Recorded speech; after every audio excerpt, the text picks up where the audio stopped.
Rolls Royce ಇದು ಬರೀ ಗಾಡಿ ಅಲ್ಲ, ಮರ್ಯಾದೆ ಪ್ರಶ್ನೆ.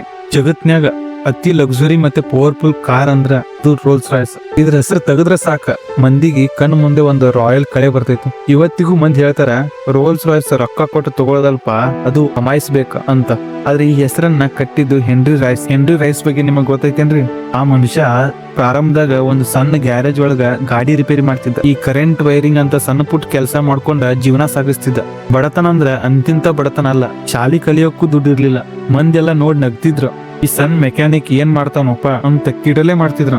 ಆದ್ರೆ ರಾಯ್ಸ್ ಒಳಗೊಂದ್ ಬೆಂಕಿ ಇತ್ತು. ಮಷೀನ್ ಅಂದ್ರ ಅವನಿಗೆ ಪ್ರಾಣ. ಕ್ವಾಲಿಟಿ ವಿಷಯದಾಗ ಕಿಂಚಿತ್ತೂ ಕಾಂಪ್ರಮೈಸ್ ಮಾಡ್ಕೋತಿದ್ದಿಲ್ಲ. ಹಗಲು ರಾತ್ರಿ ಒದ್ದಾಡಿ ತನ್ನ ಕೈಗುಣದಿಂದ ಒಂದು ಸಣ್ಣ ಇಂಜಿನ್ ತಯಾರು ಮಾಡಿದ. ಅದೇ ಟೈಮಿಗೆ ಅವನ ಭೇಟಿ ಚಾರ್ಲ್ಸ್ ರಾಯ್ಸ್ ಜೊತೆ ಆಯ್ತು. ಅವರಿಬ್ರು ಸೇರಿ ಒಂದ್ ನಿರ್ಧಾರ ಮಾಡಿದ್ರ, ಜಗತ್ತಿಗೆ ಇಂಥ ಒಂದ್ ಕಾರ್ ಕೊಡ್ಬೇಕ.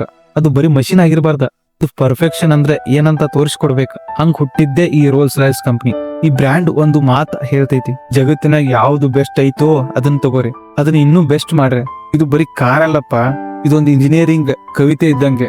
ನೋಡ್ರಿ, ಪ್ರಾರಂಭದಾಗ ಎಷ್ಟೇ ಸಣ್ಣದಿರ್ಲಿ, ನಿಮ್ ಕನಸಿಗಿಂತ ದೊಡ್ಡ ಛಲ ನಿಮ್ ಹತ್ರ ಇತ್ತು ಅಂದ್ರ, ಕ್ವಾಲಿಟಿ ಮೇಲೆ ನಿಮ್ಗೆ ನಂಬಿಕೆ ಇತ್ತು ಅಂದ್ರ, ಒಂದು ದಿನ ಇಡೀ ಜಗತ್ತ ನಿಮ್ ಹೆಸರನ್ನ ಬಹಳ ಗೌರವದಿಂದ ತಗೋತೈತಿ. ನೆನಪಿಡ್ರಿ, ದೊಡ್ಡಸ್ತಿಕೆ ಅನ್ನೋದು ಹುಟ್ಟುತ್ತಾ ಬರೋದಿಲ್ಲ, ಅದನ್ನ ರಕ್ತ ಸುರಿಸಿ ಕಟ್ಟಬೇಕಾಗೈತಿ. Greatness is not born, it's a built.